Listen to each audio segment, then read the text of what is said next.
Good evening, all. This is Siyad Illegal. Welcome to Post Market Report, sponsored by Delta Exchange, a leading cryptocurrency Bitcoin trading app in India. മാർക്കറ്റിലേക്ക് വരുമ്പോൾ ഇന്ന് ആരും expect ചെയ്യാത്ത ഒരു ഇടിവാണ് ഉണ്ടായിട്ടുള്ളത്. Vicks എല്ലാം തന്നെ പറന്നു. ഇന്നലെ നമ്മൾ കണ്ടിരുന്നു, അല്ലെങ്കിൽ ഇന്നലെ ഞായറാഴ്ചയിൽ നമ്മുടെ മാർക്കറ്റ് ഔട്ട്ലുക്കിൻ്റെ തമ്പനയിൽ എന്ന് പറയുന്നത് ഈ പുതിയൊരു വൈറസ് മാർക്കറ്റിനെ ഭീതി പരത്തുമോ എന്നുള്ളതാണ്. പക്ഷെ അത് പ്രിപ്പയർ ചെയ്ത സമയത്ത് പോലും ഇത്രമാത്രം മാർക്കറ്റിൽ അത് ഇൻഫ്ലുവൻസ് ചെയ്യുമെന്ന് ഒരിക്കലും വിചാരിച്ചിരുന്നില്ല പേഴ്സണലി ഞാൻ. കാരണം മറ്റുള്ള ഓൾറെഡി തന്നെ റിയാക്ട് ചെയ്യപ്പെട്ട പല തവണകളായിട്ട് റിയാക്ട് ചെയ്യപ്പെട്ട ഒരു റീസണാണ്. മാർക്കറ്റിൽ ഒരേ റീസൺ പല തവണകളായിട്ട് റിയാക്ട് ചെയ്യപ്പെടാറില്ല. പക്ഷേ ഇന്ന് മാർക്കറ്റ് ഫോൾ ആയിട്ടുള്ളത് ഈ പുതിയ വൈറസ് ഇന്ത്യയിൽ കർണാടകയിൽ ഫൗണ്ട് ചെയ്ത ആ ഒരു റീസൺ കൊണ്ടാണെന്നും പറയാൻ സാധിക്കില്ല. കാരണം അങ്ങനെയാണെങ്കിൽ ഇന്ന് ഫാർമ സ്റ്റോക്കുകൾ റാലി രേഖപ്പെടുത്തിയാണ്. ഇന്ന് സിപ്ലയും സൺഫാർമയും ഇന്ന് റാലി രേഖപ്പെടുത്തിയിട്ടില്ല. പക്ഷേ ഒരു സംശയം ജനിപ്പിക്കുന്ന മറ്റൊരു കാര്യം, കൊറോണ കാരണം ഏറ്റവും കൂടുതൽ, അല്ലെങ്കിൽ ഈ ഒരു പുതിയ വൈറസ് കാരണം മാസ്ക് നിർബന്ധമാക്കും, അങ്ങനെ റെസ്ട്രിക്ഷൻസ് എല്ലാം തന്നെ വരുന്ന സമയത്ത് ഏറ്റവും കൂടുതൽ ബാധിക്കുന്ന ഈ ഒരു മീഡിയ സെക്ടറിലെ PVR ഇന്ന് 4% ഇടിവ് രേഖപ്പെടുത്തിയിട്ടുണ്ട്. അപ്പോൾ അതാണ് നമ്മളെ സംശയം ജനിപ്പിക്കുന്ന ഒരു കാര്യം. അതുമാത്രമല്ല, ഇന്ന് ഇൻഡിഗോ, ഈ ഒരു ട്രാവൽ കാരണം പ്രശ്നം ഉണ്ടാകുന്ന ഇൻഡിഗോ, ട്രാവൽ രംഗത്തുള്ള ലീഡിങ് ഏവിയേഷൻ കമ്പനിയാണ് ഇൻഡിഗോ. ഇൻഡിഗോയും ഇന്ന് 5% ഫോൾ ഉണ്ടാക്കിയിട്ടുണ്ട്. ഇനി ഇന്ത്യൻ ഹോട്ടൽ പോലെയുള്ള സ്റ്റോക്കുകളുടെ കാര്യം എടുക്കുകയാണെങ്കിൽ ഇന്ത്യൻ ഹോട്ടൽ ഇന്ന് ഏകദേശം 3% ഒരു ഫോൾ ഉണ്ടാക്കിയിട്ടുണ്ട്. ഹോട്ടൽ ഇൻഡസ്ട്രീസിലുള്ള സ്റ്റോക്കാണ്. അപ്പോൾ കൊറോണ കാരണം പ്രശ്നമുണ്ടാവാൻ സാധ്യതയുള്ള സ്റ്റോക്കുകൾ കൂടുതൽ ഇടിഞ്ഞിട്ടുണ്ട്. എന്നാൽ കൊറോണ കാരണം അല്ലെങ്കിൽ ഒരു വൈറസ് കാരണം ലാഭമുണ്ടാക്കാൻ അല്ലെങ്കിൽ ആളുകൾ കൂടുതൽ ഫോക്കസ് ചെയ്യാൻ സാധ്യതയുള്ള ഫാർമ സെക്ടർ റാലിയും രേഖപ്പെടുത്തിയിട്ടില്ല. അപ്പോൾ അതാണ് ഒരു പ്രത്യേക ഒരു സിനാരിയോ ഉള്ളത്. എനിവേ, സെൻസെക്സ് ഇന്ന് 1200 പോയിൻ്റ് ഇടിഞ്ഞു. HDFC എല്ലാം തന്നെ 45 പോയിൻ്റ് ഒരു ഇടിവിന് കോൺട്രിബ്യൂഷൻ കൊടുത്തു. PSU സെക്ടർ 4% ഇടിഞ്ഞു. യൂണിയൻ ബാങ്കും ബാങ്ക് ഓഫ് ബറോഡയും ഇടിവ് രേഖപ്പെടുത്തിയിട്ടുണ്ട്. ഇനി ITCയുടെ ഡീമർജർ പ്രൈസ് അത് ഫിക്സ് ചെയ്തിട്ടുണ്ട് 455 രൂപ. ഫെബ്രുവരിയോട് കൂടിയിട്ട് പുതിയ സ്റ്റോക്കുകൾ കിട്ടുമെന്നുള്ളതാണ് അറിയിച്ചിട്ടുള്ളത്. ഏകദേശം ITC ഹോൾഡ് ചെയ്യുന്ന 10 ITC സ്റ്റോക്കുകൾ ഹോൾഡ് ചെയ്യുന്ന ആളുകൾക്കാണ് ഒരു ITCയുടെ ഹോട്ടൽ സ്റ്റോക്കുകൾ കിട്ടുക.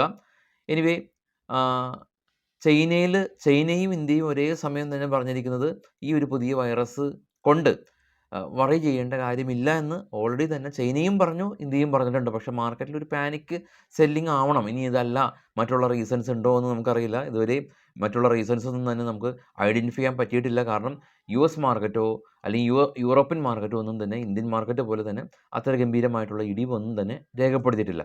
നമുക്ക് ഗ്ലോബൽ മാർക്കറ്റ് പരിശോധിക്കാം. ഈ വരുന്ന 8-9 തീയതികളിൽ കൊച്ചിയിൽ ഗോകുലം പാർക്കിൽ വെച്ചിട്ട് ട്രേഡേഴ്സ് കോൺക്ലേവ് നടക്കുന്നുണ്ട്. 2 ദിവസത്തെ ടിക്കറ്റിനാകെ 3000 രൂപയാണുള്ളത്. അപ്പോൾ നമ്മുടെ സബ്സ്ക്രൈബേഴ്സിന് അത് ആ ഒരു ഓഫറിൽ എടുക്കാം. ഈ ഫസ്റ്റ് കമൻറ്റെല്ലാം പിൻ ചെയ്ത് വെച്ചിട്ടുണ്ട്. ടിക്കറ്റിൻ്റെ ഡീറ്റെയിൽസ് എല്ലാം തന്നെ നിങ്ങൾക്കത് ചെക്ക് ചെയ്യാൻ സാധിക്കും. ഗ്ലോബൽ മാർക്കറ്റ് നോക്കാം. ഏറ്റവും ടോപ്പിൽ ബിറ്റ്കോയിൻ 98,000, തൊട്ടതായ ബ്രന്റ് ഓയിൽ 76, തൊട്ടതായ gold $2,632 per ounce. India VIX കാണാം 14% സ്പൈക്ക് രേഖപ്പെടുത്തി 15. ഡോ ഫ്യൂച്ചർ പ്ലസ് ആണ്, 43 പോയിൻറ്റ് പ്ലസ് ആണ്. ജപ്പാൻ മാർക്കറ്റ് ഇടിവ് രേഖപ്പെടുത്തി. എന്നാൽ ഓസ്ട്രേലിയ ഇടിഞ്ഞിട്ടില്ല, കൊറിയ ഇടിഞ്ഞിട്ടില്ല. ചൈന ഫ്ലാറ്റാണ്, ഇടിവൊന്നും ഉണ്ടായിട്ടില്ല.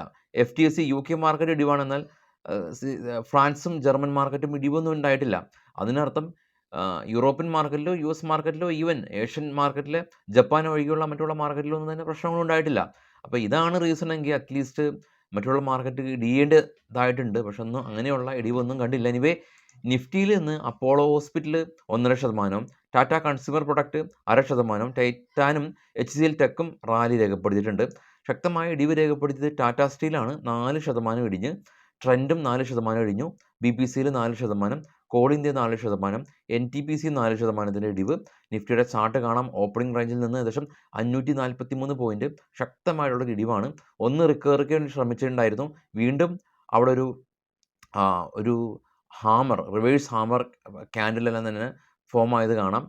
വീണ്ടും അതോടുകൂടിയിട്ട് ശക്തമായിട്ടുള്ളൊരു ഇടിവാണ് ഉണ്ടായിട്ടുള്ളത് നിഫ്റ്റി. സ്റ്റോക്കുകളുടെ കുറച്ച് വാർത്തകളിലേക്ക് പോകാം. മെട്രോപോളിസ് ഹെൽത്ത് കെയർ ആണ് ആദ്യമായിട്ടുള്ളത്. ലാബ് ബിസിനസ് ചെയ്യുന്ന കമ്പനിയാണ്. ബിസിനസ് അപ്ഡേറ്റ് വന്നപ്പോൾ ഇവരുടെ company almost double digit revenue ആണ് എക്സ്പെക്റ്റ് ചെയ്യുന്നത്. Jammu and Kashmir bank total business 9% ഉയർന്നു. റെയിൻബോ ഹോസ്പിറ്റൽ കുട്ടികളുടെ ഹോസ്പിറ്റൽ ബിസിനസ് ചെയ്യുന്ന കമ്പനിയാണ്. ഹൈദരാബാദ് ബേസ് ചെയ്തിട്ട് ഇവരുടെ ഹോസ്പിറ്റലിൽ എക്സ്പാൻഡ് ചെയ്യാൻ ഉദ്ദേശിച്ചിരിക്കുകയാണ്. ഹാപ്പി ഫോർജിങ് കമ്പനി 650 കോടി രൂപയുടെ പുതിയ ഒരു യൂണിറ്റ്, പുതിയൊരു പ്ലാന്റ് ഇവർ സെറ്റ് ചെയ്യുന്നുണ്ട്. ആഷിമ ലിമിറ്റഡ് കമ്പനി സെബി ഇവർക്ക് പോർട്ട്ഫോളിയോ മാനേജർ രജിസ്ട്രേഷൻ കൊടുത്തു. ആയുർവേദി ഡ്രഗ് കമ്പനി 4000 കോടി രൂപയുടെ റവന്യൂ ഫോർകാസ്റ്റ് ഇവർ എയിം ചെയ്യുന്നുണ്ട് അടുത്ത 2 ഫിനാൻഷ്യൽ ഇയറോട് കൂടിയിട്ട്. വാരീസ് എഞ്ചിനീയറിംഗ് കമ്പനി ഗുജറാത്തിൽ ഇവരുടെ 6 ജിഗാവാട്ട് കപ്പാസിറ്റിയുള്ള പുതിയൊരു സോളാർ സെൽ മാനുഫാക്ചറിങ് ഫെസിലിറ്റി ഇവർ സെറ്റപ്പ് ചെയ്തു. ഒരുപാട് ന്യൂസ് കളക്ട് ചെയ്ത് വെച്ചിട്ടുണ്ട്, പക്ഷേ നാളെ മാർക്കറ്റ് എന്താവുമെന്ന് അറിയില്ല. അപ്പോൾ അതുകൊണ്ട് തന്നെ നമുക്ക് നാളെ രാവിലെ പ്രീ മാർക്കറ്റ് നോക്കാം. അപ്പോൾ പ്രീ മാർക്കറ്റ് ആകുമ്പോഴേക്കും ഗിഫ്റ്റ് നിഫ്റ്റി ട്രേഡ് ചെയ്യും. ആക്ച്വലി ഇപ്പോൾ ഗിഫ്റ്റ് നിഫ്റ്റി നെഗറ്റീവിലേക്കൊന്നും പോയിട്ടില്ല. നമ്മൾ മാർക്കറ്റ് ക്ലോസ് ചെയ്തതിന് ശേഷം ഇപ്പോഴും നോക്കുമ്പോൾ ഗിഫ്റ്റ് നിഫ്റ്റി ഏകദേശം +81 ആണ്. 23,812 ആണ് ഗിഫ്റ്റ് നിഫ്റ്റി നിൽക്കുന്നത്. നമ്മുടെ ജാനുവരി ഫ്യൂച്ചർ കോൺട്രാക്റ്റ് ക്ലോസ് ചെയ്തത് 23,730 എന്ന നിലയിലാണ്. അതായത് 80 പോയിൻറ്റിൻ്റെ അപ്സൈഡ് ഇന്ത്യൻ സമയം ഏകദേശം 6:30 വരെ ഉണ്ട്. ഇനിയിപ്പോൾ നമുക്ക് ഫോക്കസ് ചെയ്യാം. നാളെ രാവിലെ ആകുമ്പോൾ ഇന്ന് ഗിഫ്റ്റ് നിഫ്റ്റി ഇന്ന് വെളുപ്പിന് വരെ, അതായത് നാളെ വെളുപ്പിന്, അതായത് ഇന്ന് 2 AM വരെ ഗിഫ്റ്റ് നിഫ്റ്റി ട്രേഡ് ചെയ്യുന്നുണ്ട്. അപ്പോൾ നാളെ പ്രീ മാർക്കറ്റിൽ നമുക്ക് കുറച്ചും കൂടി ക്ലിയർ പിക്ചർ വരും. അപ്പോൾ നമുക്കത് നാളെ നോക്കാം. അപ്പോൾ കുറച്ചുകൂടി സ്റ്റോക്ക് ന്യൂസുകൾ നാളെ രാവിലെ പ്രീ മാർക്കറ്റിൽ ഉൾപ്പെടുത്താം. Thank you all.